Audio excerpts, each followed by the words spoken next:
علی بھائی اگلا سوال، آج کل پرائیویٹ ٹی وی چینلز پر ڈراموں میں ہندوانہ کلچر پروموٹ کیا جا رہا ہے، بلکہ اب تو یہاں تک نوبت آ چکی ہے کہ ایسے ڈیکوریشن پیسز سجائے جاتے ہیں جو سیم وہی بت ہوتے ہیں جن کی ہندو پوجا کرتے ہیں، جبکہ ایسے ڈراموں میں مسلمان لڑکے اور لڑکیاں کام کر رہے ہوتے ہیں۔ پلیز اس حوالے سے پاکستانی عوام کو ایجوکیٹ کریں۔ مسلمان لڑکے اور لڑکیاں کام کر رہے ہوتے ہیں، وہی کہنا چاہ رہے ہیں مسلمان ہیں تو اس لیے وہاں بت نہیں ہونی چاہیے۔ یہ جو مسلمان لڑکے اور لڑکے یہ کام جو کر رہے ہیں، یہ کام خود ہی حرام ہے۔ اصل تو اس بنیاد کو دیکھیں۔ باقی خیر میں اس طرف نہیں جاتا، اس سوال کی طرف آتا ہوں۔ یہ زیادہ تر ایشو اس لیے ہو رہا ہے کہ یہ ہمارے جو ڈرامہ بنانے والی کمپنی ہے نا، یہ بڑے بڑے لینڈ لارڈ قسم کے لوگ جو ان کے نام مسلمانوں کے ہیں لیکن وہ سیکولر، کچھ ایتھیسٹ، دہریہ ہو چکے ہوئے ہیں، ان کو کوئی فرق نہیں پڑتا کہ خانہ کعبے کا ماڈل رکھا ہوا ہے ان کے گھر میں، خانہ کعبے کی تصویر رکھی ہوئی ہے یا وہ جو مورتی بھگوان کی بنائی ہوئی ہے اس کی، ان کو کوئی فرق نہیں پڑتا ان چیزوں سے۔ ان سے یہ مکان لیتے ہیں کرائے پہ اور وہاں پہ اپنی شوٹنگز کرتے ہیں۔ اور یہ کتنی بڑی بےغیرتی ہے کہ ہمارے ڈراموں میں وہ کلچر دکھایا جا رہا ہے، میں تو نہیں دیکھتا ہوں لیکن جو مجھے سننے میں ملتا ہے، جو پاکستان میں 0.00001% لوگ بھی نہیں ہیں جن کی زندگی اس طرح کی گزر رہی ہو۔ ایک وہ ڈرامے تھے جب ہم لوگ چھوٹے چھوٹے تھے، مورل لیسنز ملتے تھے، اندھیرا اجالا ایک ڈرامہ لگتا تھا، ہر ڈرامے سے من چلے کا سودا تو پھر ماسٹر پیس تھا، ہر ڈرامے سے کوئی نہ کوئی مورل لیسن ملتا تھا۔ وارث ڈرامہ تھا، عام لوگوں کی لائف دکھائی جاتی تھی۔ لیکن یہ جو اب ڈرامے دکھا رہے ہیں تو ڈرامے ہی لگایا ہوا ہے قوم کے ساتھ، ٹوٹلی ڈرامے کو انہوں نے بےغیرتی، اور اس میں بھی پتہ نہیں کس ایکسٹریم تک اب جا چکے ہیں، وہ بےغیرتیاں جو ہمارے معاشرے میں تصور بھی نہیں کی جاتی تھی وہ ڈراموں میں اب دکھانی شروع کر دی ہیں۔ میں ان کا ذکر کرنا بھی جو ہے نا وہ غلاظت سمجھتا ہوں۔ اور انہوں نے ڈرامے میں اس طرح کے بت اور یہ غیر محسوس طریقے سے انڈیا کے چینل تو بند کر دیے ہیں، خود انڈین کلچر پروموٹ کر رہے ہیں۔ تو یہ سر پی ٹی اے کو چاہیے اور پی ٹی آئی کو بھی چاہیے، صرف پی ٹی اے کو نہیں، پاکستان ٹیلی کمیونیکیشن اتھارٹی اور پاکستان تحریک انصاف کو بھی چاہیے کہ وہ نوٹس لیں ان ڈراموں کا۔ انڈیا کے خلاف تو ہم بہت بول رہے ہیں، انڈین کلچر جو یہاں پہ پروموٹ ہو رہا ہے، اس قسم کے بت رکھنا ڈیکوریشن پیس کے طور پہ، جو بت واقعی اسی شیپ میں بنے ہوئے ہوں جن کی پوجا کی جاتی ہے، حرام ہے۔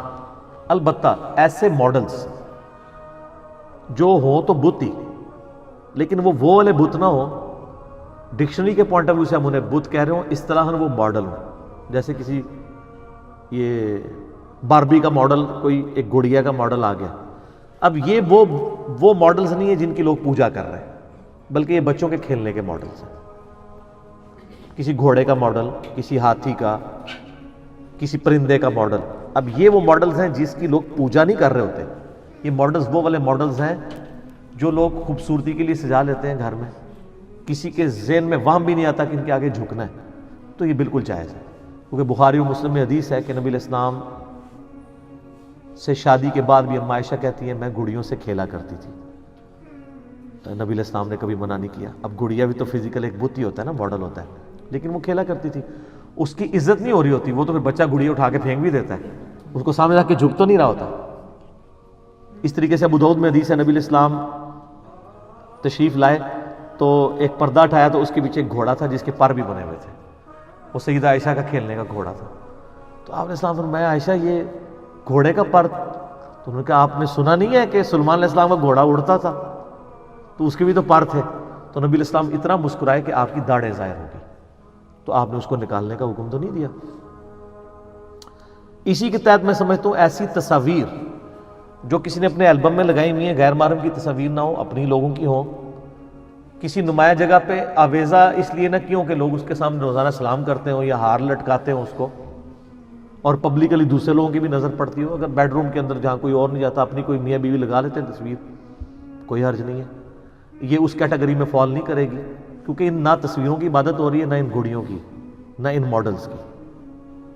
ہاں جن کی عبادت ہوتی ہے وہ تو پھر بخاری مسلم میں حدیث ہے، نبی علیہ السلام فرمایا جس گھر میں کتا یا تصویر ہوگا وہاں پہ رحمت کے فرشتے داخل نہیں ہوں گے۔ ان تصویروں سے مراد یہ ہمارے نوٹوں والی تصویریں ہیں یا گھروں میں لگی ہوئی تصویریں نہیں ہیں، میں نے یوٹیوب پہ ایک میرا کلپ بھی ہے اسلامک رولنگز اباؤٹ پکچرز، اس میں بھی میں نے یہ چیز بتائی تھی کہ اگر اسلام کو تصویر سے اتنی چڑ ہوتی نا جو اب لوگ سمجھ رہے ہیں یہ والی، تو پھر آئینہ دیکھنا بھی حرام ہوتا جس میں آپ کا عکس آ رہا ہوتا ہے۔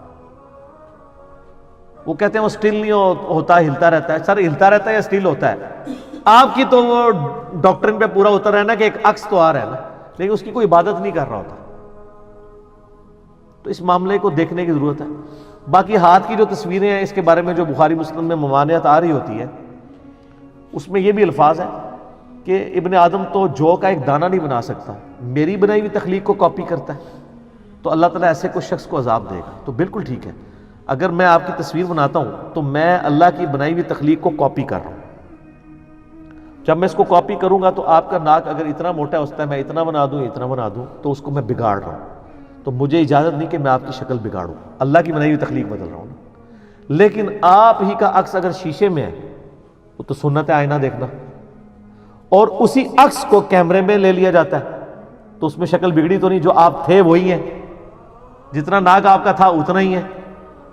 تو اب یہ اللہ کی بنائی ہوئی تخلیق بدلی نہیں ہے، بلکہ اللہ کی بنائی ہوئی تخلیق کا جو آئینے میں عکس آتا تھا اس کو آپ نے سیو کر لیا۔ آپ موبائل میں سیو کریں۔ البتہ جو محرم اور غیر محرم والا چکر شادیوں پہ چل رہا ہے نا، وہ والا معاملہ الگ ہے۔ اگر وہ شادی کی مووی بنا کے انہی لوگوں تک رہتی ہے جو ان کے اپنے خاندان کے لوگ ہیں، لیکن وہاں پہ جا کے دوسرے مرد دوسری عورتوں کی تصویریں بنا رہے ہیں تو وہ اس کی وجہ سے حرام ہوگا۔ اس کو میں سمپل ایک جملے میں کہتا ہوں کہ تصویر میں وہی منظر فلمانا حلال ہے جو عام زندگی میں دیکھنا حلال ہے، اور تصویر میں وہی منظر فلمانا حرام ہے جو عام زندگی میں فلمانا حرام ہے۔ بس یہ ایک تھم رول ہے۔ باقی تصویریں ہو گئیں یا ماڈلز ہو گئے، ہر وہ تصویر اور ماڈل جس کی شکل ایسی ہو کہ جس کو پوجا جاتا ہو وہ آپ نہیں بنا سکتے، چاہے آپ نے بغیر پوجنے کی نیت کے بھی رکھی ہو، کیونکہ بخاری مسلم حدیث ہے نبی علیہ السلام نے بتوں کی تجارت کرنے سے منع کیا۔ تو آپ یہ کہ میں بتوں کی تجارت کر رہا ہوں، اور یہ تجارت تو ہوگی نا جب آپ مارکیٹ سے خرید کے لے آئے، تو میں نے اس کو پوجنا نہیں ہے، لیکن سر وہ جو بت بنایا گیا نا وہ اسی کام کے لیے بنایا گیا، اور اس میں وہ اس کو دیکھ کے کانسیپٹ وہی آتا ہے، تو آپ نے ضروری وہی والا ماڈل رکھنا ہے؟ آپ اور ماڈل رکھیں اگر آپ کو اتنا شوق ہے۔ اور پھر آہستہ آہستہ آپ جس طرح سوشل میڈیا کا دور ہے، آپ اپنے بچوں کو کیا تعلیم دے رہے ہوں گے، کہاں تک بات جا رہی ہوگی؟ وہ کہنے کو تو تھوڑی سی چیز نظر آ رہی ہے، لیکن اس کی وجہ سے جو ینگ جنریشن کے مینٹل ماڈلز بدل رہے ہوں گے، ان ڈراموں کی وجہ سے جو ان کے دماغ کے اندر، بچوں کو ڈراموں کی بجائے ڈاکومنٹریز کے اوپر لگائیں، نیشنل جغرافک کے اوپر، ڈسکوری کے اوپر، تاکہ ان کو خدا کا تعارف ہو، اس فزیکل فنامنا آف نیچر جو اللہ تعالیٰ کا فعل ہے، ان کو پتہ چلے اس فعل کا خالق کون ہے، Allah. Allah is the only explanation of all the physical phenomena in this universe. Sir میں تو ڈسکوری اور نیشنل جغرافی جب دیکھتا ہوں تو سر مجھے جو اللہ کا تعارف ادھر دیکھ کے ہوا ہے وہ کسی اور چیز سے نہیں ہوتا۔ قرآن میں بار بار اسی چیز کی طرف 1000 سے زیادہ آیات ہیں جن میں فزیکل فنامنا کے بارے میں کہا گیا ہے، دیکھو ہم کس طریقے سے پھلوں کے پکنے پہ غور کرو، سورۃ الانعام میں آتا ہے، ایک ہی پانی سے سیراب کیا جاتا ہے، ان کے فروٹوں کے ذائقے کیسے ہیں، پھر اللہ تعالیٰ نے کس قسم کی مخلوقات پیدا کی ہیں۔ تم نے افلا ینظرون الی الابل کیف خلقت، تم نے نہیں دیکھا ہم نے اونٹ کو کیسا بنایا؟ سر اس جملے میں قیامت چھپی ہے۔ اونٹ کیا بنا دیا اللہ نے، کیا بنا دیا اونٹ؟ 1 مہینے تک کھائے پیے بغیر سفر کرتا رہتا، ریگستان میں پانی سٹور کر لیتا ہے، اور کتنا سخت جانور ہے وہ۔ اللہ نے اس کو ڈیزائن کیا ہے ریگستان کے لیے، گھوڑا ریگستان میں جا ہی نہیں سکتا۔ تو یہ ایک ایک مخلوق اللہ کی، گوروں نے تحقیق کی، اب اس تحقیق کو منطقی انجام تک پہنچایا جائے کہ کروکوڈائلز پہ تو آپ نے 40 سال ریسرچ کی، یہ بتائیں یہ کروکوڈائل میں یہ کوالٹیز ڈالی کس نے ہے؟ ان کوالٹیز کا تو کروکوڈائل کو خود نہیں پتا کہ میرے اندر یہ کوالٹیز ہیں۔ تو جس کروکوڈائل کو یہ نہیں پتا میرے اندر یہ خاصیتیں ہیں، وہ ان خاصیتوں کا کریٹر تو خود نہیں ہو سکتا۔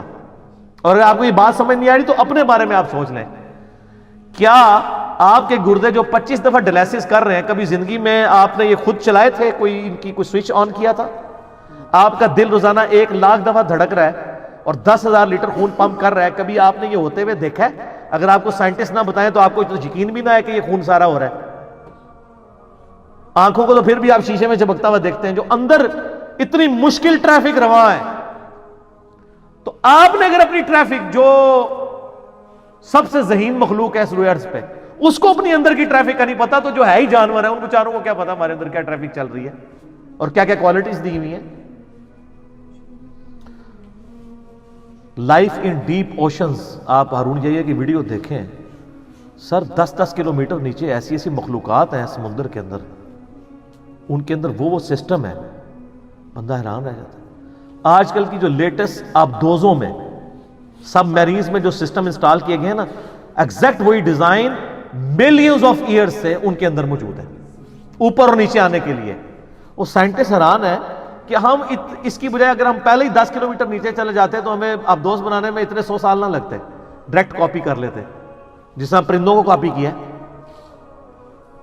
پہلے تو آپ کو پتا ہے نا یہ جہاز کیوں نہیں بنتا تھا, یہ سمجھتے تھے کہ ہم پرندے بھی چونکہ یوں کرتے ہیں تو ہم ایسا کوئی جہاز بنائیں جو پر ایسے سے کرے تو اڑے گا. لیکن بعد میں انہوں نے آبزرو کیا کہ یار کئی پرندے تو گھنٹوں بغیر پر پھیلائے بھی اڑتے رہتے ہیں. وہ کیسے اڑ رہے ہوتے ہیں؟ وہ ایئر کی ایسی سٹریمز کو دریافت کر چکے ہیں, یا اللہ نے ان کی دماغ میں, جو قرآن میں آتا ہے ہم نے شہد کی مکھی کو یہ چیز الہام کر دی ہے کہ اللہ کے بنائے ہوئے راستوں پہ چل, وہ چلتی ہے پھر واپس آتی ہے, کتنی دور سے واپس وہیں آگے بیٹھتی ہے. اور سر وہ جو بنا رہی ہے نا وہ تو کوئی بنا ہی نہیں سکتا شاید, ٹھیک ہے.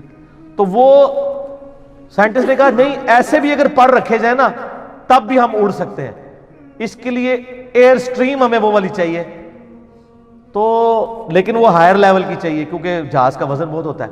پھر انہوں نے اس کے نیچے وہ انجن, جیٹ انجن لگانے شروع کیے کہ وہ مصنوعی طور پہ وہ ہوا کریٹ کر لیں اور وہ ایروفائل سٹرکچر ایسی دیں کہ وہ اڑتا رہے, جہاز اڑتا رہے. اچھا اب دیکھیں کہ کتنی بڑی پھر بھی ان سے ایک مسٹیک ہوئی کہ آلموسٹ آپ کو پتا ہے پچھلے کچھ عرصہ پہلے ایویشن کا 100 سال منائے گئے ہیں. یہ 21ویں صدی کے اندر آ کے 2004 یا 5 کی بات ہے, کتنے جہاز, بوئنگ 747 کی پہلی فلائٹ 70s میں شروع ہوئی ہے. 40 سال تک سائنٹسٹ کو یہ بات نہیں سمجھ آئی ہے کہ وہ ایک چھوٹی سی الٹریشن کریں اگر پر کے اندر تو ان کا 10 سے 12% فیول بچ سکتا ہے. 10 سے 12% فیول وہ آ کے انہوں نے 2005 یا 7 کے اندر کی ہے. اور وہ خبر بھی سارے چینلز پہ چلی تھی کہ جی آندہ کے بعد سارے جہازوں کے پروں کے ڈیزائن چینج ہو گئے. لیکن ان لوگوں نے کبھی چیل یا کووں کو یا عقابوں کو اڑتے ہوئے دیکھ لیا ہوتا تو ان کو یہ 100 سال نہ لگتے. اب تو دیکھ لیتے یہ. وہ کیا اب آپ دیکھیں لیٹسٹ جتنے بوئنگ کے ایئر بس کے جہاز آ رہے ہیں نا, یہ ایئر بس A380 جو دنیا میں سب سے بڑا جہاز اس وقت ہے, اس کے آپ نے پر دیکھے ہیں کہ پر اینڈ پہ جا کے یوں کیا ہوا ہے. پرانے جتنے ہمارے جہاز ہیں ان کے پر اینڈ پہ ایسے ہیں. اب جو آ رہے ہیں وہ اینڈ پہ ہلکے سے اٹھے ہوئے ہیں. وہ جو ہلکا سا اٹھانا ہے نا بالکل ایج پہ, ابھی بھی دنیا میں میجارٹی جہازوں کے نہیں اٹھے ہوئے کیونکہ پرانے چل رہے ہیں نا, تو پر چینج کرنے میں بڑا پیسہ لگے گا. سعودی ایئر لائن نے آلموسٹ اپنے چینج کر لیے ہیں. پاکستان میں جو نئے والے ہیں وہ ہے پرانے ابھی بھی سیدھے ہی ہیں, ابھی بھی 10% فیول ضائع ہی ہو رہا ہے.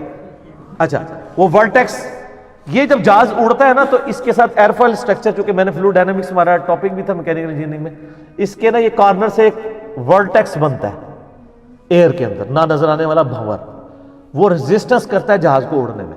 اگر تھوڑا سا پر اینڈ پہ ہلکا سا ایسے اٹھا دیا جائے وہ ورٹیکس ختم ہو جاتا ہے. اس کی وجہ سے جہاز کو آگے جانے میں ریزسٹنس ختم ہوتی ہے اور 10 سے 12% فیول بچ جاتا ہے. تو سر یہ چیلیں کبھی آپ نے دیکھی نہیں ہے, ان کے پر اینڈ پہ ہلکے سے اٹھے ہوئے نہیں ہوتے. لیکن ادھر تک یہ تو سر آپ نے مسلمانوں نے ان کو بتانا تھا. چلو جہاز نہیں آپ کے بزرگوں سے بنا, تو جب جہاز بن گیا تھا 80 سال تک اتنا دنیا کا فیول ضائع ہوتا رہا. ایسا سارا مولویوں کو پوچھا جائے گا کہ یار اللہ نو تسی اینڈ تے ویکھ لیا, ہلکا جا اگے جڑا اینڈ جو ہے وہ بھی ویکھ لیندے, فیول بچ جاتا. یہ اللہ کے جہاز ہیں جی, کیا اڑائے ہیں. یہ جو بوئنگ 747 ہے جسے جمبو جیٹ کہتے ہیں, یہ 8000 کلومیٹر تک بغیر ریفیولنگ کے اڑ سکتا ہے.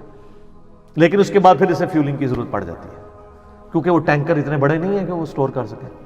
اور سر اللہ نے جو اپنے جہاز چھوڑے ہوئے سرخاب جسے کہتے ہیں آپ, ہر سال رشیا سے آلموسٹ 8-10 ہزار کلومیٹر وہ اڑتے ہیں وہاں سے, یہاں پہ آتے ہیں. ان کو بھی پتہ ہے کہ اب سردیاں شروع ہو گئی ہیں, ادھر آنا ہے. اور جب وہاں پہ سردیاں تھوڑی کم ہونا شروع ہوتی ہیں تو پھر وہ واپس چلے جاتے ہیں. اور اس دوران وہ نہ کھاتے ہیں نہ پیتے ہیں، ہوا میں ہی رہتے ہیں، سوتے بھی ہوا میں، وہ ایسی ایئر سٹریمز میں اڑتے ہیں کہ ان کو یوں بھی کرنے کی ضرورت نہیں پڑتی، میلوں اڑتے چلے، گلائڈ کرتے جاتے ہیں۔ ویسے ہمارے یہ جو بوئنگ کے جہاز ہیں نا، یہ بھی گلائڈ کر سکتے ہیں 300 کلومیٹر تک، اگر یہ انجن دونوں بند بھی ہو جائے نا 300 کلومیٹر تک گلائڈ کر سکتا ہے جہاز، فوجیوں والے جہاز نہیں، یہ جو پیسنجر ہیں۔ وہ آپ کو پتہ نا، ایک بندے وہ انجن خراب تھا، وہ تو دوسرا انجن بھی اس نے غلطی سے دوسرے والا بند کر دیا، گلائڈ کر کے اس نے پائلٹ نے اتار لیا تھا، اس کو پھر بڑا انعام دیا گیا، لیکن بعد میں غلطی بھی اسی کی نکلی کہ جو خراب تھا نا انجن، اس کی بجائے اس نے صحیح والا بند کر دیا، لیکن اس کو چھوڑ اس لیے دیا کہ یار تو لا لے آئے نا تھلے، ٹھیک ہے نا۔ میرا ایک معصومانہ سوال ہے، اگر وہاں پہ کوئی آپ کے حافظہ اللہ تعالیٰ بیٹھے ہوتے یا کوئی غوث وقت بیٹھے ہوتے، وہ جہاز اتار سکتے تھے؟ سر یہ پھر دیکھ لیں، دنیا بقدر ایفرٹ ہے، یہ اللہ کی مخلوقات ہیں تو ان کو آبزرو کریں، ڈراموں کی بجائے نا یہ اوریجنل چیزیں امت کو سکھائیں، وہ سائنس کا نالج حاصل کریں۔ ہر آنے والا دن آپ کو کل یوم ہوا فی شان، ہر دن اللہ کی نئی شان آپ کے سامنے آئے گی جب آپ فزیکل فنومینا آف نیچر کو آبزرو کریں گے، اور اسی کی طرف قرآن بار بار ترغیب دلاتا ہے۔ دیکھو اونٹ کو کیسے پیدا کیا، پہاڑوں کو دیکھو، ریگستانوں کو دیکھو، پانی کو دیکھو، اللہ نے کیا ایک ایک چیز کے اوپر۔ اور سر میں اس میں آپ کو آخری بات کروں، جب آپ کو اللہ کا تعارف ہو جائے گا نا تو شرک کا تو سوال نہیں پیدا ہوتا۔ آپ کہیں گے انسان اللہ کے مقابلے میں اس کی تو اوقات ہی نہیں ہے، انسان نگاہ مار کے یوں کچھ کر سکتا ہے؟ کچھ بھی۔ ہاں اسی فزیکل فنومینا آف نیچر میں نیچرز نے جو انسان کو اختیارات دیے ہوئے ہیں اور فزیکل لاز کو یوز کر کے آپ ضرور کریں، جیسے اللہ نے انسان کو سکھایا کہ وہ آگ کو جلاتا ہے، لیکن اگر یہ قدرت نے یہ چیز نہ رکھی بھی ہو تو آگ نہیں جل سکتی، اس کو آپ ضرور کریں گے، نگاہ مار کے کچھ نہیں ہوتا۔ اس طرح کی تو کئی چیزیں، یہ ہمارے جو CCTV کیمرے لگے ہوئے ہیں جس میں آپ کی ریکارڈنگ ہو رہی ہے، باہر کی ساری ریکارڈنگ ہے، تو یہ اگر 8 سے 100 سال پہلے کا انسان پیدا ہو جائے اس کو تو نہیں پتا ہوگا CCTV کیا، چاہے وہ رحمت اللہ علیہ بھی ہو جائے اور منو ملنے واسطے آئے تو میں انہوں کہہ دیں ہاں جی ایتھو ہی بہ کے کہہ دیں کہ جو علی صاحب کہہ رہے ہیں تو اس رنگ دی جوتی پائی ہے، اس رنگ دی ٹوپی، ہونے کہنا جی وقت دا غوث ہے۔ ہاں اور بالکل صحیح، اور چاہے وہ ہفتہ پہلے بھی گیا ہے تو وہ کہیں گے فلاں دن اتنے بجے ایتھوں لنگیا سا، تو کہیں گے یار کیا بات ہے یار، کتنے پہنچے بزرگ نے، کہیں گے نا۔ تو یہ تو بڑے، یہ ماڈرن دور کے، میں کہتا ہوں یہ لوگوں نے کتے پالے ہوتے ہیں نا حفاظت کے لیے، کتا نہ پالیں آپ، یہ CCTV کیمرے لگوائیں۔ کتے کو تو پھر بھی زہر دے کے گولی سے مارا جا سکتا ہے، CCTV کیمرے تو ایسی خفیہ جگہوں پہ لگے ہوئے ہیں کہ رات کو بھی انفراریڈ سے ریکارڈنگ اتنی پرفیکٹ کریں گے، نہ ان کو نیند آئے گی، نہ ان کو کوئی کھلا کے بند کر سکتا ہے۔ UPS کے اوپر لگایا ہو، بجلی بھی گئی ہو، کوئی مسئلہ نہیں، ریکارڈنگ کریں گے۔ سب سے حفاظت والی چیز یہ CCTV کیمرے ہیں۔ اے کتے شتے کٹ ہو جائے کروں باہر، یہ لگا۔ اور میں آپ کو اگلی بات بتاؤں، آپ اگر مارکیٹ سے خراب ہوئے ہوئے کیمرے بھی لے کے نا، بغیر صرف تار ان کی اندر تک لا کے نا، خالی کیمرے بھی ٹانگ دیں، اندر کوئی ریکارڈنگ نہ بھی ہو رہی ہے، کوئی پتہ نہیں لگے گا۔ رو بھی بڑا ہے نا کیمرے کا، رو بھی پتہ ہے، یعنی دن کے وقت تو نہیں پتہ چلتا یہ آن ہے یا نہیں ہے، تو خالی خراب کیمرے بھی لا دو نا، تسی 5-6 خراب کباڑی کو خرید کے نال تار 1-1 میٹر لا کے بس اندر جا رہی ہو، اندر پاویں کدھر بھی نہ لگی ہوئی ہوئے، بس ان کی نظروں سے اوجھل ہو رہی ہو، سر کوئی بھی بڑے تو بڑا چور بھی تھوڑے نیڑے نہیں لگے گا، ریکارڈنگ ہو رہی ہے وہ تو یہی سمجھے گا۔ ٹھیک ہو گیا؟